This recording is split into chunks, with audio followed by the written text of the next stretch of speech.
akaanza sasa kazi ya kuchosha usiku mzima, kazi ya kuchosha kwa maisha yako. Like you've been trying things, vitu hazimove. Umekuwa unafungua biashara ikui, umetafuta mme hapatikani, mke hapatikani. Unajaribu, unafanya kazi kwa bidii, unapata pesa, hasara na kupata. Unapata pesa, mtoto wako ni mgonjwa, unapata pesa inapotea. Unajaribu kujenga nyumba inabomoka, unaenda kuchukua loan unanyimwa, kazini unanyimwa. Yani imekuwa ni pata potea, na miaka inaendelea kusonga. Umecheleweshwa, miaka inaendelea kusonga. Unapatana na mtu badala kuoe, anakuchezea anakuacha. Unapatana na mtu badala akuheshimu, anakuchezea anakuacha. I don't meet a man, but what I see is money and I don't have okay, so tutasoma kitabu cha Luka chapter 5 verse 1. Ikawa makutano walipokusanyika, waliposonga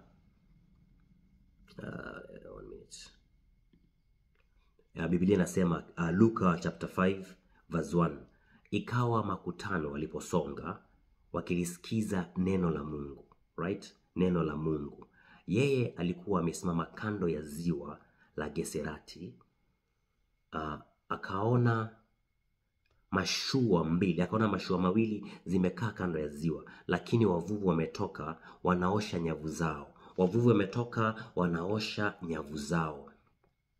Akaingia katika mashua moja, ndiyo yake Simoni, akamtaka aipeleke mbali kidogo na pwani. Akaketi, akawafundisha makutano. Alichofundisha makutano sisi hatujui, lakini Yesu aliona mashua mawili, moja ya Simoni, akaketi, ikasongezwa ndani kidogo. Alichofundisha ile siku mabini, alifundisha kuhusu madhabahu hatujui, alifundisha kuhusu kuchukua mamlaka hatujui, lakini alifundisha makutano. Okay? Na alipokwisha kunena, very familiar verse, alipokwisha kunena, alimwambia Simioni, tweka mpaka kilindini, ukashushe nyavu zenu mvue samaki. Simoni akamjibu akamwambia, Bwana mkubwa, tumefanya kazi ya kuchosha usiku kucha, tusipate kitu, lakini kwa neno lako. Lakini nini? Kwa neno lako. So kuna uwezekano wewe ulijipeleka kwa neno lako, ulianza ndoa kwa neno lako, ulianza biashara kwa neno lako, ulianza mradi kwa neno lako, likaanguka. Kila kitu ambacho unaanza kwa neno lako linaanguka. Kwa sababu gani? Haukumtanguliza Bwana, au kuchukua maneno ya Bwana ukayavaa ndani yako, ukamwambia Mungu, biashara hii inaianza, imeandikwa nitabarikiwa niingiapo, nitabarikiwa nitokapo, navunja kila laana, navunja kila kikwazo. Lakini wewe ulianza kwa neno lako. Ulikuwa una maarifa, kumbe kuna madhabahu ya ukoo imesimama. Ulikuwa una maarifa, kuna mapepo ya uchawi umetumiwa, ikageuka ikakuwa hasara. Umetumiwa pepo ikushikilie. Spirit of stagnation imetumwa kwako. Spirit of backwardness imetumwa kwako, lakini unajipeleka pasipo kumhusisha Bwana. Ukijipeleka hivyo utaanguka mchana sana. 5 am utakuwa umeanguka. Tuendelee kusoma. Simoni akamjibu, Bwana mkubwa, tumefanya kazi ya kuchosha usiku mzima, usiku kucha, tusipate kitu, lakini kwa neno lako, kwa neno la Mungu, kwa neno lako. Unanipata? Kwa neno la Mungu. Hapo mwanzo kulikuwa na neno, na neno alikuwa kwa Bwana. Unanipata? Kulikuwa na neno, na neno alikuwa kwa Bwana, na kila kitu kilifanyika kwake, na pasipo yeye, pasipo hilo neno. So kama ulianza kwa maneno yako ulianguka, lakini ukianza kwa maneno ya Bwana utafanikiwa. Kuna uwezekano tulianza kwa maneno yetu. Kuna uwezekano tulianza kwa neno. Tulijipiga kifua tukasema mimi naingia kwenye ndoa. Tulijipiga kifua tukasema mimi naingia mahali fulani. Hatukumhusisha Bwana. Kwa kuwa nini? Hatukuwa tumeokoka, na tulipookoka tulikuwa tuna maarifa. Kwa kuwa Biblia inasema bali mpokea, aliwapa uwezo wa kufanyika kuwa wana wa Mungu. Hiyo kitambo ulikuwa hujampokea Bwana, na ukifanyika kuwa mwana wa Mungu, by default tunakuwa mtendakazi pamoja na Kristo. By default tunakuwa askari asiyetayarika kwa damu ya mwanakondoo. So ukianza kulituma neno, ni Mungu analituma. Ukianza kulituma neno, ni Mungu analituma sawasawa na kinywa chako. Ukisoma Biblia katika kitabu cha Wafalme, kitabu cha Wafalme wa kwanza, chapter 17 verse 16.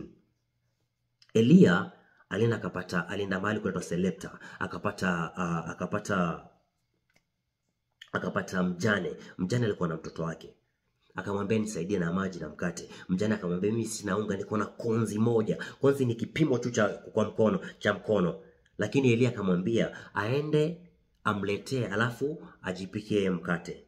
Na nipata, alipoenda kufanya hivyo, Elia akamwambia lile pipa lako la mafuta litakosa mafuta. After hapo, Biblia inasema ile pipa ilijaa mafuta sawa sawa na maneno ya Bwana kupitia kinywa cha Elia. Maneno ya Bwana kupitia kinywa cha Elia. Unanipata? So kuna maneno ya Bwana ambayo Mungu ataingiza ndani yetu. Kupitia maneno ya Bwana, yani kwa maneno ya Bwana kupitia sisi, biashara yetu itainuka. Kwa maneno ya Bwana kupitia sisi, ndoa yako itainuka. Kwa maneno ya Bwana kupitia sisi, madhabahu yatavunjika. Kwa maneno ya Bwana kupitia sisi, vifungo zitavunjika. Kwa maneno ya Bwana kupitia sisi, zile kamba za mauti zitakatika kwa damu ya Yesu na uwezo wa Mungu aliye hai. Ndio maana inasema, Biblia inasema katika kitabu cha Yohana verse 1 chapter 1 to 14, hapo mwanzo kulikuwa na neno, na neno alikuwa kwa Mungu, na neno alikuwa Mungu. Unanipata? Huyo neno ndiye Mungu. Hapo mwanzo palikuwa na neno, na neno alikuwa kwa Mungu, na Mungu ndiyo neno. Unanipata? Na huyo mwanzo alikuwa kwa Mungu, na vyote vilifanyika kwa huyo neno, vyote vilifanyika. Ukisoma kitabu cha Mwanzo chapter 1 verse 3 inasema Mungu akanena kwa maneno ya Bwana. Na kwa kama wewe ni mwana wa Mungu aliye hai, kama wewe ni miungu na wana wa Mungu aliye hai, mbona pia wewe usinene? Mbona wewe usinene kuhusu biashara yako? Mbona pia wewe kwa msaada wa Bwana usinene kuhusiana na ndoa yako? Mbona wewe kwa msaada wa Bwana usinene kuhusiana na maisha yako? Vaa mamlaka kwa damu ya Yesu. Umepewa mamlaka ya kanyaga nyoka na inge na kazi zote za ibilisi. Wewe ndio rungu na silaha za Bwana za vita. Yaani ukipiga wewe ni Mungu anapiga. Ukipasua wewe ni Mungu anapasua. Ukivunja ni Mungu anavunja. Tuangalie sasa neno ni lini. Neno ya Bwana ni nini? Mungu akwambia neno lake ni nini? Kwanza tunaona kusoma kitabu cha Waebrania chapter 4 verse 12 to 16 inatuambiaje? Maana neno la Mungu li hai. Yaani ni neno, na hapo mwanzo kulikuwa na neno, na neno alikuwa kwa Mungu. Unanipata? Hiyo neno ilikuwa ndio Mungu. Tunaona kwa Waebrania neno la Mungu li hai. Yaani hilo neno liko hai, halijafa. Hilo neno liko hai, tena lina nguvu. Unanipata? Nilikali kuliko upanga kwa taa kuwili. Yaani upanga ambao unakata kuwili, hilo neno la Mungu nilikali kuliko upanga ukatayo kuwili. Linachoma hata kuzigawanya nafsi na roho, okay, na viungo na mafuta yaliyo ndani. Linachoma hata kuzigawanya nafsi na roho. Yaani ukilituma neno inagawanya nafsi na roho. Ukilituma neno inagawanya wachawi na wasoma nyota. Ukilituma neno linapiga waganga, inavunja madhabahu. Ukilituma neno, tunasoma kitabu cha Waebrania Florence, kitabu cha Waebrania Hebrews, Waebrania chapter 4 verse 12, okay. Lilikali mpaka linachoma kuzitawanya nafsi na roho na viungo na mafuta yaliyo ndani. Ni jepesi hata kuyatambua mawazo na makusudi ya moyo, na wala hakuna kiumbe kisicho kuwa wazi mbele ya neno. Unanipata? Hebrews.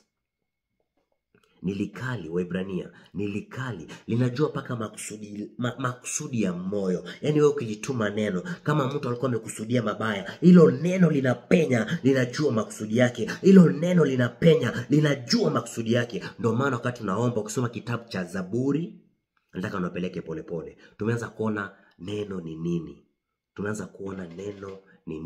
Ndio maana Biblia inatuambia kitabu cha Yohana chapter 15 verse 7. Nyinyi, yani sisi,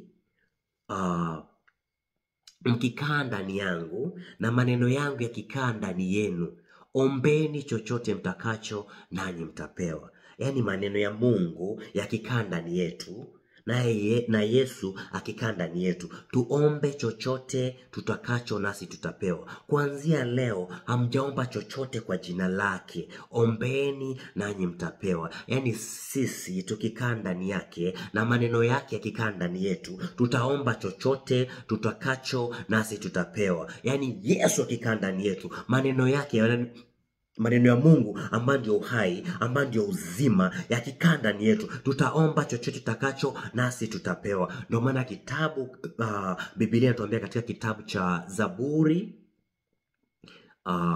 John 15 chapter 7. John 15, yes Florence, John 15 chapter 7. Tunasoma Psalms chapter 107 to 20, verse 20.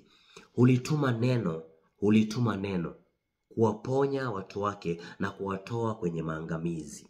Na nipata, yani hilo neno ambalo ndio Mungu ulituma neno kuwaponya watu wake na kuwatoa kwenye maangamizi. So unapokuwa unaomba, unasema mimi ndio mwana wa Mungu aliye hai, mimi ndio mwana wa Mungu aliye hai, na navaa mamlaka sasa, nimepewa mamlaka kanyaga nyoka na inge na kazi zote za ibilisi. Imeandikwa, ulituma neno kuwaponya watu wake na kuwatoa kwenye maangamizi. Usianza kusema ulituma neno, sema na mimi nalituma neno sasa linitoe kwenye maangamizi. Nalituma neno. Wewe anza kutuma neno, kwa kuwa Mungu ulituma neno. Mungu akasema na iwe nuru, nuru ikawa. Maana wewe usiseme na hiyo baraka, baraka isiwe. Wewe ni mwana wa Mungu aliye hai, sema nalituma neno liwapasue wachawi, nalituma neno liwavunje waganga, nalituma neno liwapasue waliokaa kwenye manga yangu, waliokaa kwenye ngangu. Nalituma neno, litume neno kwa mamlaka, litume neno kwa nguvu, litume hilo neno la Bwana, litume. Maana neno la Bwana ni moto lao, neno la Bwana ni nyundo inayovunja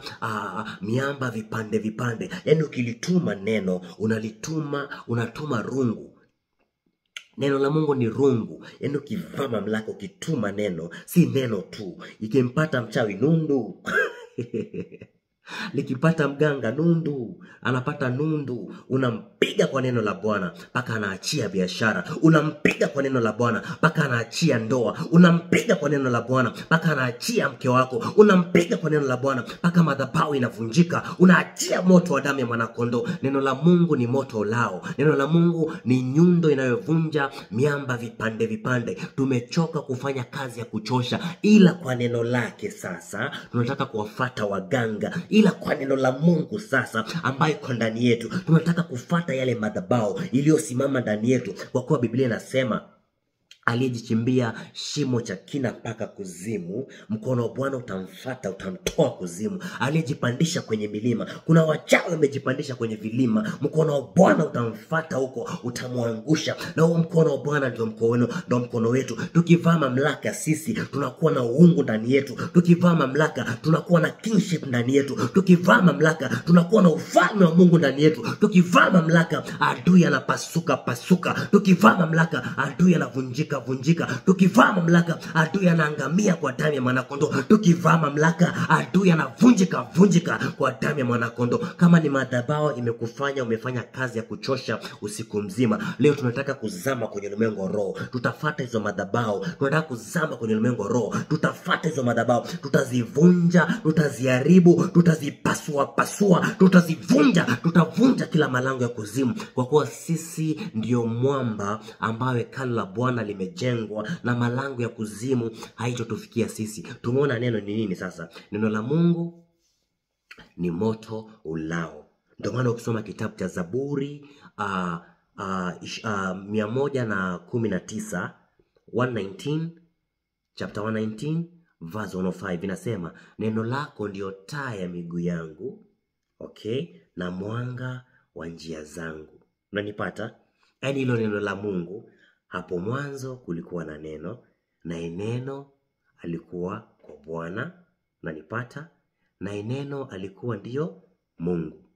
Unanipata? Pole tutaka niwapeleke pole. Na hilo neno ndio taa ya miguu yetu, ndio mwanga ya njia zetu. Na kuna kifungu kwa Biblia nasema sisi si wana wa giza ama wana wa usiku. Sisi ni wana wa nuru. Unanipata? Sisi ni wana wa nuru. Na hilo giza halikuweza hilo neno la Mungu. Unanipata? Hilo giza, huo maskini halitakuweza wewe mwana wa nuru. Huo fukara hautakuweza wewe mwana wa nuru. Hao wachawi hawatakuweza wewe mwana wa nuru. Leo kutakuwa na vita baina ya watoto wa nuru na watoto wa giza. Wale wachawi ndio wana wa giza. Wale waganga, yule babu Oko ndio mwana wa giza. Na nuru itashinda giza leo. Na nuru itashinda mauti leo. Na nuru itashinda madhabahu ya giza. Sisi ndio wana wa nuru. Sisi sio wana wa giza. Tutavaa mamlaka kwa damu ya mwana kondoo. Tutafuata hayo maagano, tutafuata hizo viapo, tutavunja maagano ya giza. Maana atakayeshindana nawe leo tutamsaga kwa meno ya chuma, tutampasua kwa nondo ya damu ya mwanakondoo, tutamharibu kwa damu ya mwanakondoo. Tutavaa kigao, tutavaa shield, tutavaa kigao, tutajifunga mshipi wa damu ya mwanakondoo. Leo tutatoa upanga wa rohoni ambao ni neno la Bwana. Tutavaa chepeo la wokovu. Tutawafuata sisi, tutawafuata kwa imani, tutawafuata kwa imani. Amekushikia ndoa, amekutengenezea mafundo, leo tutamfuata kwa njia ya imani. Maana imani ni bayana ya mambo yajayo na hakika ya mambo yatarajiwayo. Kuna mambo sisi tunayatarajia ambayo ndio mema, ambayo Mungu ametuandalia, ambaye neno lake ndio taa ya miguu yetu. Kuna mambo ile taa inajaribu kutuonyesha, lakini wanaleta giza kutuzuia nguvu, wanaleta vifungo kutuzuia. Leo tutawakamata na vifungo zao, tutawafuata, tutawapasua. Lazima tushinde kwa damu ya mwanakondoo na uwezo wa Mungu aliye hai. Hakuna anayeweza kushindana na wewe. Wewe ni askari mwema asiyetahayarika. Wewe ni askari wa damu ya mwanakondoo. Imeandikwa, hatujapokea roho ya hofu ya utumwa iletayo hofu, bali tumepokea roho ya kufanyika kuwa wana, ambayo kwayo tunalia Abba Father, ambayo kwao sisi wana wa Mungu tutalilia ushindi wetu, ambayo kwayo tutapata nyota zetu, ambayo kwayo tutapata kila kitu chetu, ambayo kwayo tutaangusha malaika wa maisha yetu, ambayo kwayo tutavunja pembe za waovu kwa damu ya mwanakondoo. Biblia inasema Mungu ulituma neno kuwaponya watu wake na kuwatoa kwenye maangamizi.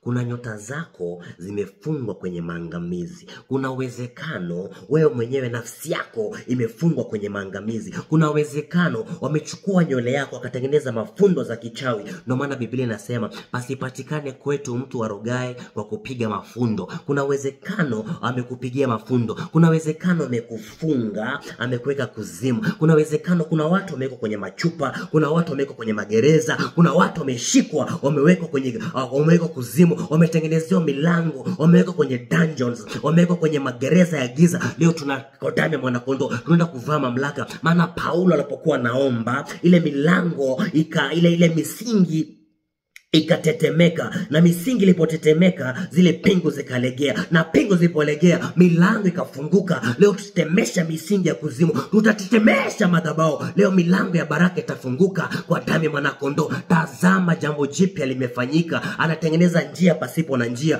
analeta maji kwenye jangwa. Miito ya baraka inafanyika leo. Baraka zako zinarudi leo. Maji inapatikana kwenye jangwa kwa damu ya mwanakondoo. Nataka kila mtu sasa aanze kuchangamuka, maana tunakaribia wakati wa kufyeka, tunakaribia wakati wa kupasua, tunakaribia wakati wa kusema tunakataa kufanya kazi ya kuchosha usiku mzima, tunakataa kuolewa na kuachana, tunakataa kufungua biashara na kuanguka. Kama ni madhabahu tutavunja, kama ni adui tutampasua. Maana imeandikwa, sema shauri nalo litaangushwa, sema neno nalo litabatilishwa. Kubatilisha ni kugeuza, kukanusha yale maneno ya kichawi. Wameenda kutengeneza madhabahu, wakatoa kafara yao, wakaanza kusema mtu fulani akuwe maskini, mtu fulani akuwe na magonjwa. Wakaanza kutuma mashetani yakanywa damu. Wakaanza kutuma mashetani yalipokunywa damu yakakuja kwako, akaingia kama magonjwa, yakakuja kwako akaingia vitu fulani. Unashangaa unalala usiku unaota, unashangaa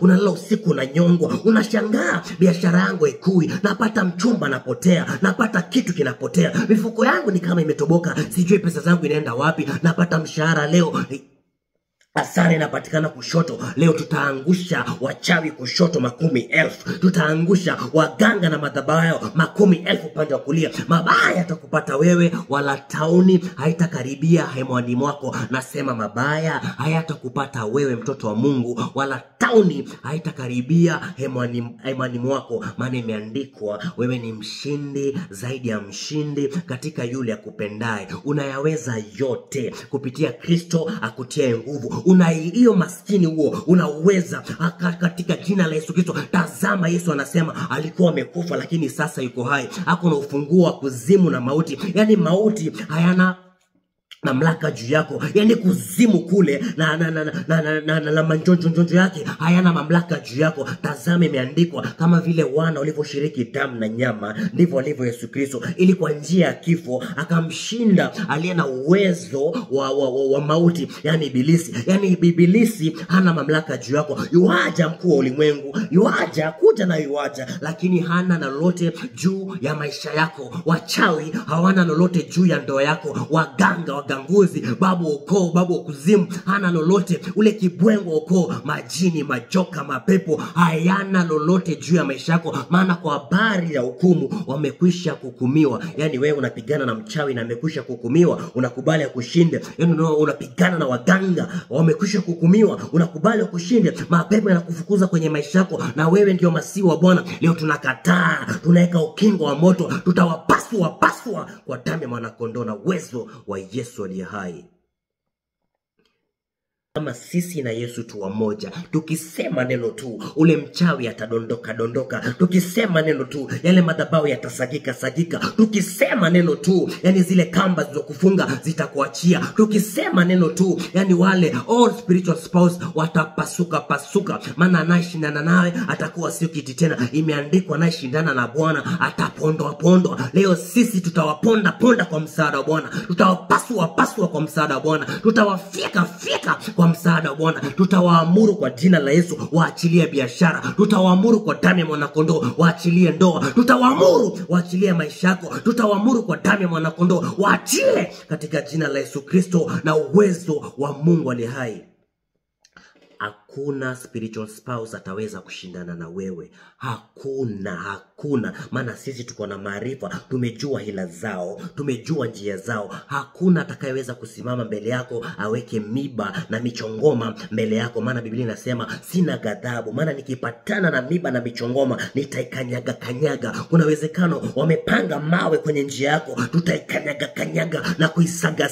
Kuna uwezekano wamekupangia maovu, wameleta tarehe, adui wako wametengeneza tarehe ukufungua biashara ikufe. Leo tutamkanyaga, tutampasua, tutavunja kila silaha zao, tutaharibu kila njia zao, maana sisi ndio chombo kipya kikali chenye meno. Tutavunja milima, tutasaga vilima, zitakuwa kama makapi. Tutavaa kigao na ngao, tutawaweka wao kwenye njia ya utelezi. Tutawapasua, tutawakanyaga.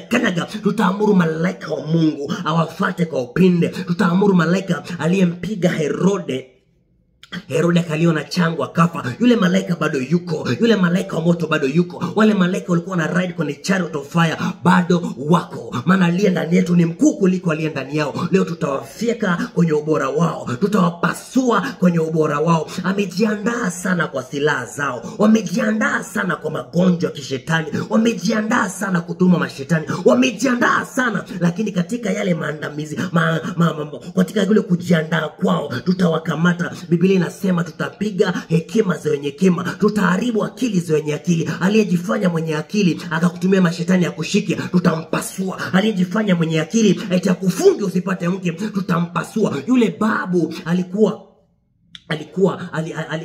na tabia mbaya, akaenda kwa mchawi, akatoa kafara, akaumiza generation mzima. Eti watu kwenye familia hii wasiolewe, eti watu kwenye familia hii, ile laana ikasonga, ile laana ikapita mpaka kizazi cha 4, na kimekupata wewe mwenye kizazi cha 4. Maana Mungu huwapatiliza wana maovu za baba zao hata kizazi cha 4 cha wale wamchuki wao. Kuna babu aliamua kumchukia Bwana, akaenda akatoa madhabahu, akapeana generation, akaleta generation kasi. Leo tutazivunja moja baada ya moja. Tutabomoa paka misingini, tutapasua paka misingini. Biblia inasema Bwana akatoa upanga mkubwa tayari kumkata ule Leviathan, ule nyoka anayepinduka, yani kumuangamiza. Ule nyoka wa ukoo anayepinduka kama magonjwa, ule nyoka, ule rafiki yako alimtuma anayekufuata kama umaskini. Leo tutapasua ile roho ya magonjwa, tutaipasua. Ile spirit of anger tutaipasua.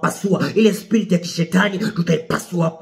Zile vifungo zao tutazisaga kwa damu ya mwanakondoo, na watakuwa kama mavumbi ya nchini, watakuwa kama matope ya baharini. Kwa msaada wa Bwana tutawafuata. Kwa msaada wa Bwana tutaruka ule ukuta wa kishetani. Kwa msaada wa Bwana tutaruka ukuta wa magonjwa. Kwa msaada wa Bwana tutawafuata, tutawafunga, tutawapasua, maana tumechoka kufanya kazi ya kuchosha usiku mzima. Na Biblia inasema waliojikusanya kwa ajili yako na hawajamuriwa na Mungu wataanguka kwa ajili yako. Kuna waganga wamejikusanya kwa ajili yako, lakini leo tutawaangusha kwa ajili yako. Kuna madhabahu yameinuliwa kwa ajili yako, lakini leo zile madhabahu tutazishusha pande za mwisho za kuzimu, tutazipasua, alafu tutajenga madhabahu ya Bwana. Tutainuka tena, maana Mungu anawapa waliozimia nguvu, maana Mungu anawapa tasa watoto. Nyumbani kwao kunasikika vilio vya furaha vya watoto. Leo vilio vya furaha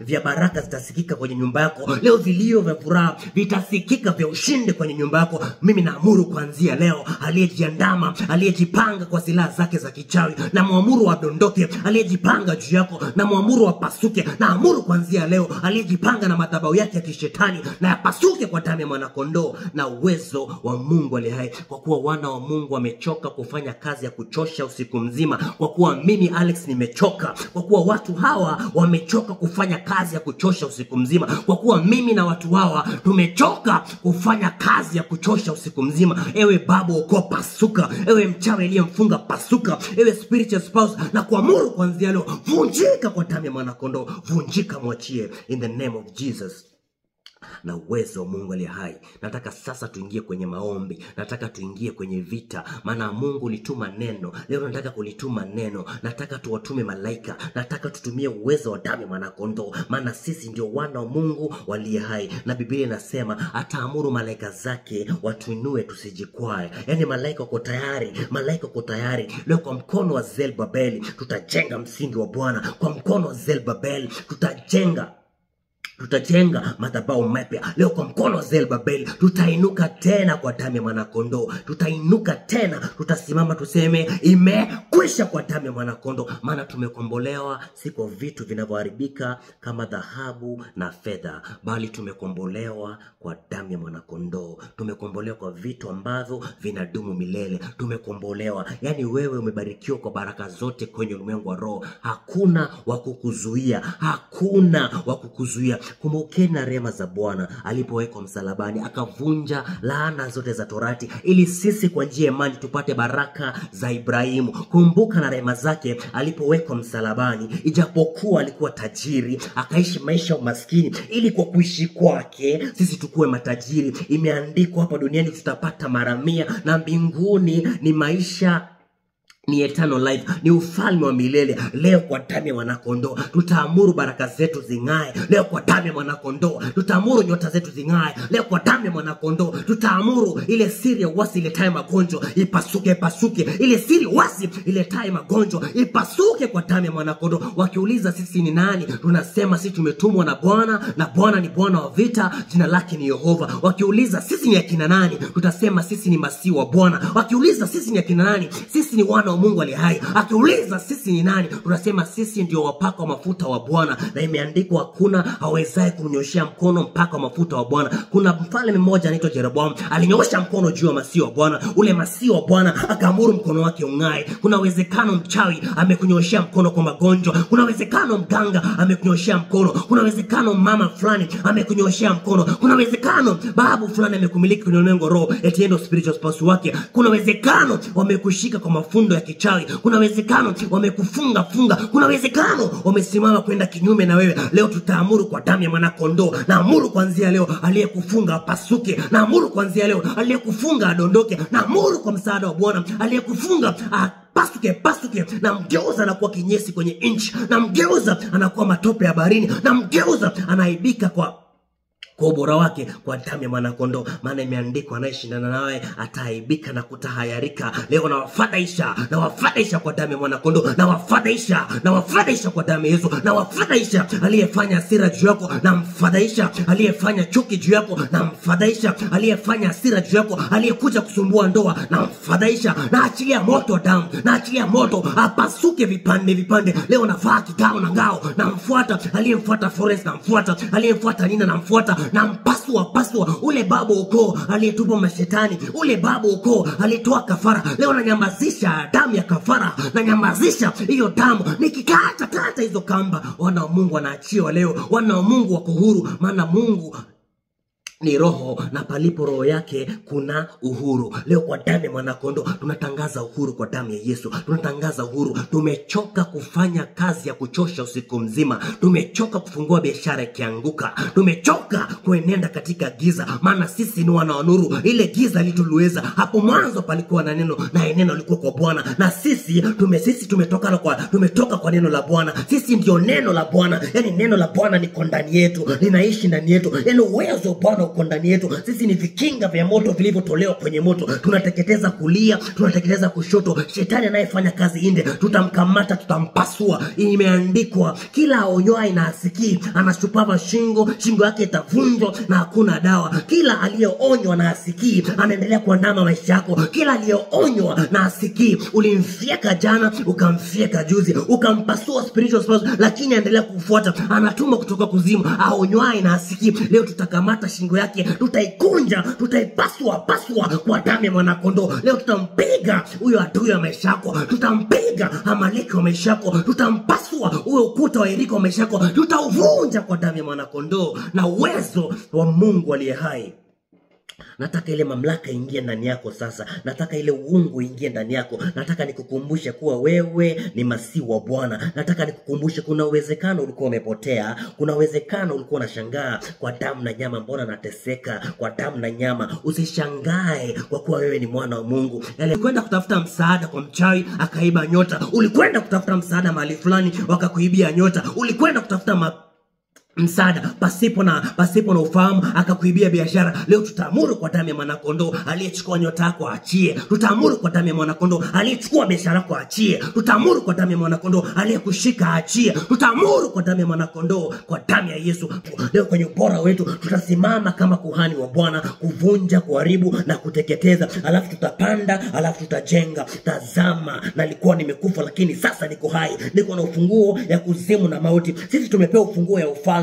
Chochote takachofunga duniani kimefungwa na mbinguni. Yani nikifunga umaskini duniani kimefungwa na mbinguni. Yani nikikataa kufanya kazi ya kuchoka, yani kwa damu ya mwanakondoo, ndivyo ilivyo mpaka mbinguni. Maana nimebarikiwa mimi kwa baraka zote kwenye ulimwengu wa roho, na hakuna atakayenizuia. Lazima nisonge mbele, na kama najipanga kunizuia, basi ajiandae kupigana na mamlaka iliyo ndani yangu. Maana sijajituma mimi nimeitwa kwa jina la Bwana. Maana hujajituma wewe, umeitwa kwa jina la Bwana. Na aliye Baba aliyekutuma kwa jina lake, alikujua toka asili, toka hujaumbwa tumboni mwa mamako alikutakasa, toka hujazaliwa alikuchagua, akakuweka kwa kuhani juu ya mataifa, ili kuvunja, kuharibu na kuteketeza. Leo tutavunja kazi za ibilisi, tutazipasua, tutaziharibu. Maana sisi ndio wana wa Adamu, tunafaa kuzivunja kazi za ibilisi. Pasua huyo adui kama chungu cha mfinyanzi, mponde kwa fimbo ya shaba, mpasue, mvunje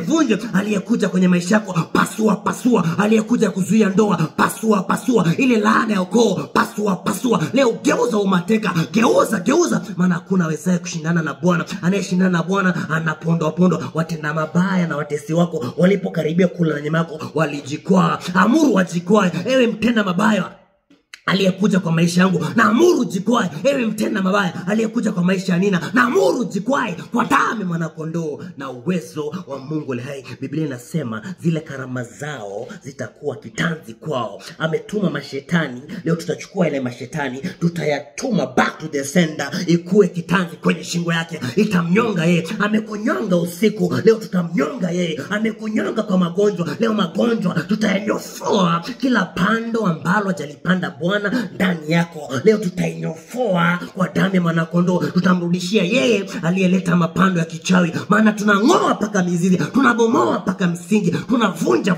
Biblia inasema wapo watu wanaoiba misingi, wanaegusa misingi, wanaiba kundi kutokea pale kwa dharau na jeuri, wanaiba nyota kutokea pale kwa dharau na jeuri. Kuna uwezekano kuna mchawi fulani, kuna mama wa ukoo, maana adui wa mtu sana sana ni ule wa nyumbani mwake. Kuna nyanya amekufa lakini alifanya magano ya kichawi. Kuna mama, kuna dada, kuna rafiki wako karibu anagusa mpaka wako, anaiba nyota kutokea pale, anakumiliki kwenye ulimwengu wa roho, anakuwa spiritual spouse wako, anakumiliki, anakutengenezea madhabahu mengi, unavunja leo inapasuka, anatengeneza ingine, yani anakufanyisha kazi ya kuchosha, unapata ndoa leo inakufa. Leo tutamkamata kwenye ubora wake, tutamwamuru ewe joka, tutamwamuru ewe mchawi, tutamwamuru ewe satanist, tutamwamuru ewe msoma nyota, tutampiga na upofu kama Elima, tutaamuru leo wale farasi zao zipigwe na hofu, tutaamuru leo wapasuke, asema Bwana wa Bwana, maana hakuna awezaye kushindana na Bwana, hakuna awezaye kushindana na uwezo wa Mungu leo, na huo uwezo uko ndani yako na yangu na yule,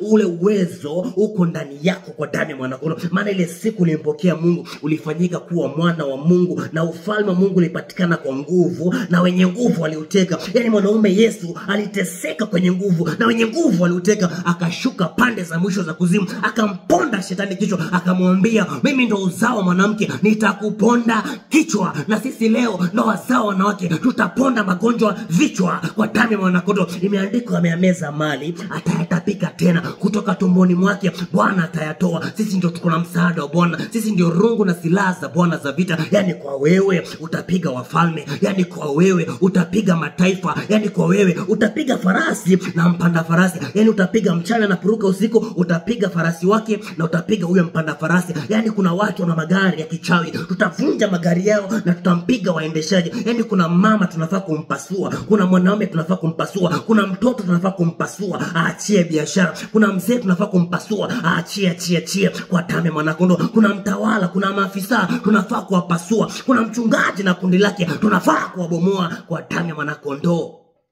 na uwezo wa Mungu aliye hai.